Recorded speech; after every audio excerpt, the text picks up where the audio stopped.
स्कंद पुराण में तीर्थों का जो वर्णन किया गया है स्कंद पुराण के अंदर,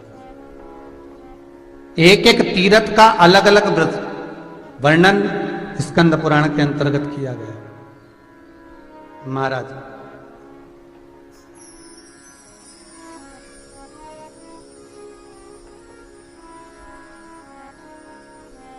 भारत की भूमि पर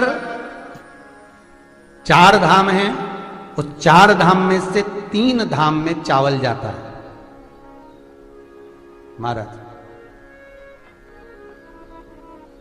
बस चावल के साथ में एक एक वस्तु चेंज हो जाती है। बद्रीनाथ में चावल जाता है, बद्री विशाल में भगवान को जो भोग लगता है वो केसरिया भात का लगता है। महाराज आप जब कभी बद्रीनाथ दर्शन करने जाएं तो बद्रीनाथ में 2 चीजें जरूर लेकर जाएं।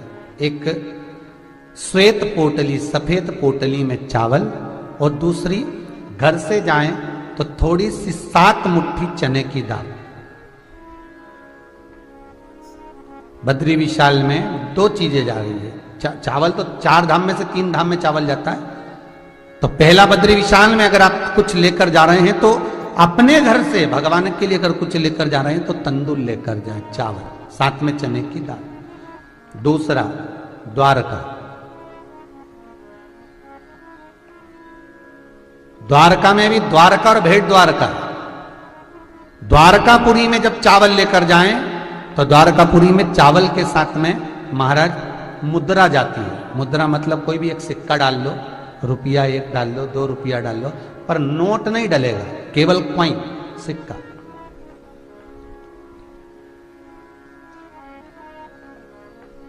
सिक्का डाल लो। ये द्वारका की बात है। और भेंट द्वारका में जो चावल दिया जाता है वहां केवल 11 मुट्ठी चावल का दाना है। यहां द्वारका में आप कितना भी चावल दें उससे कोई मतलब नहीं है कि आप ज्यादा दें कि कम दें, पर तो भेंट द्वारका में 11 मुट्ठी चावल, 11 मुट्ठी चावल का स्मरण भेंट द्वारका में। महाराज भेंट द्वारका में जो चावल जाता है 11 मुट्ठी, वो लाल वस्त्र में जाता है, श्वेत वस्त्र में नहीं जाता भेंट द्वारका में। और आप द्वारका जी में दूध दें, सफेद वस्त्र में दें, पीले में दें, तुम्हारी मर्जी हो, वस्त्र में दें ना दें, ये आपके ऊपर, वो आप कम। पर भेंट द्वारका में जो चावल जाता है वो लाल वस्त्र में जाता है। तीसरा जगन्नाथपुरी में भी चावल का दान होता है, जगदीश में भी चावल। पर जगन्नाथपुरी में जो चावल जाता है उस चावल के साथ में श्रीफल, वो भी जल भरा हुआ, नारियल जो होता है पानी भरा हुआ, वो जगन्नाथपुरी में चावल के साथ में दे देना चाहिए। अब तीनों जगह का भाव समझ लीजिए, फिर चौथी जगह पहुंचे। बद्रीनाथ में जो तुमने चावल दिया वो क्यों दिया? महाराज भगवान शंकर ने काल भैरव को बुलाकर ब्रह्मा जी का सिर कटवाया था। वो ब्रह्मा जी का सिर भगवान शंकर के हाथ में जाकर चिपक गया। जब ब्रह्मा का सिर भगवान शंकर के हाथ में जाकर चिपका, तब भगवान शंकर ने उसी समय पर चंद्रदेव आदि कादिक देवताओं से पूछा, ये हस्त के निकले कैसे? भगवान शंकर ने जब बद्री विशाल में पहुंचे, निज निवास पर पहुंचे, तो शंकर भगवान के हाथ से वो शीश ब्रह्मा का नीचे गिर गया। इसलिए आज भी हिंदू धर्म में ब्रह्म कपाली बद्री नारायण में होती है, क्योंकि मैं ब्रह्मा का सिर गिरा था। भगवान शंकर ने उसी समय पर ब्रह्मा जी को वर प्रदान करा, हे ब्रह्मदेव, आपका शीश इस बद्रीश में गिरा है, यहां पर ब्रह्म कपाली का भाव रहेगा। कोई अपने पूर्वजों के लिए 7 पीढ़ी, 11 पीढ़ी, 21 पीढ़ी में भी अगर यहां ब्रह्म कपाली नहीं कर गया, अगर एक अक्षत का दाना भी, चावल का एक दाना भी अगर बद्रीश के मंदिर में पहुंचेगा, अलकनंदा को पार कर कोई बद्रीश को जाएगा। इसलिए आज भी बद्रीनारायण अलकनंदा के पार है। बनाने को बद्रीनाथ का मंदिर इधर हो जाता, पर अलकनंदा के पार क्यों?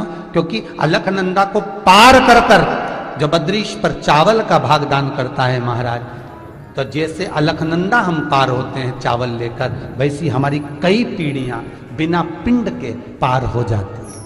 कई पीढ़ियां बिना पिंड के। बद्रीश का भाव, द्वारकाधीश का भाव शास्त्र वर्णन करता है, चावल का जो भाव का गया। और बद्रीनाथ में जो अपन ने चने की दाल चढ़ाई है वो शंकर के भाव से चढ़ाई, क्योंकि ये बद्रीनाथ की जो भूमि है ये शिव की भूमि है।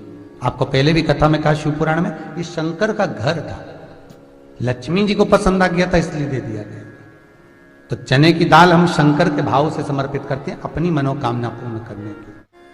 चौथा स्थान, ये 3 स्थान पर चावल का दान है, और चौथा स्थान है रामेश्वरम, जहां जल का दान होता है। महाराज गंगा जल लेकर जाओ, भले एक डब्बी में लेकर जाओ, थोड़ा सा लेकर जाओ, पर रामेश्वरम में जल का दान कर आओ। महाराज ये तीर्थ ऐसे हैं जहां दान की महत्वता की सिद्धता प्राप्त हो। और एक बात अपनी जिंदगी में हमेशा उतार कर रखो, कभी कोई नदी के घाट पर कोई तीर्थ बसाओ, यमुना जी के घाट पर मथुरा, सरयू जी के घाट पर अयोध्या, हरिद्वार, जो घाट पर तीर्थ बसा हो वहां पर दीप का दान अवश्य करें। बिना दीप के दान के कभी मत आने, भले कार्तिक हो ना हो, कोई सा तो महीना होगा। हमारे हिंदू धर्म में जो सारे महीने बनाए गए भगवान शंकर ने बनाए सभी श्रेष्ठ हैं, तो वहां दीप का दान जरूर करना चाहिए। कोई दान करो ना करो पर दीप दान जरूर करो उस नदी के।